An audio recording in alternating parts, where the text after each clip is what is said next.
Young tiger NTR ప్రస్తుతం దేవరా షూటింగ్లో బిజీగా ఉన్నారు.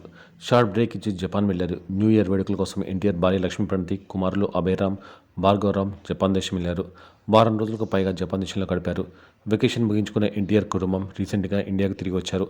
ఎన్టీఆర్ ఇండియాకు ఫ్లైట్ ఎక్కిన కొన్ని గంటల్లోనే జపాన్లో భూకంపం సంభవించింది. పదుల సంఖ్యలో మనుషులు మరణించారు. 7.6 మ్యాగ్నిట్యూడ్తో భూకంపం సంభవించింది. సునామీ తీర ప్రాంతాన్ని ముంచెత్తింది. ఈ భూకంపంపై ఎన్టీఆర్ స్పందించారు. జపాన్లో సంభవించిన భూకంపం తీవ్ర దిగ్భ్రాంతికి గురిచేసింది. ఒక వారం రోజులు అక్కడే గడిపాను. జపాన్ త్వరగా కోలుకోవాలి. మీ పోరాట పటమికు ధన్యవాదాలు అని ఎన్టీఆర్ రాసుకొచ్చారు.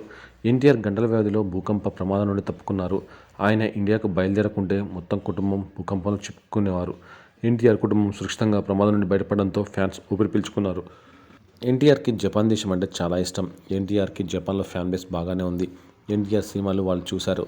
ఇక RRR సినిమా నెలల తరబడి అక్కడే ఆడింది. దేవరా కోసం వాళ్ళు వెయిటింగ్.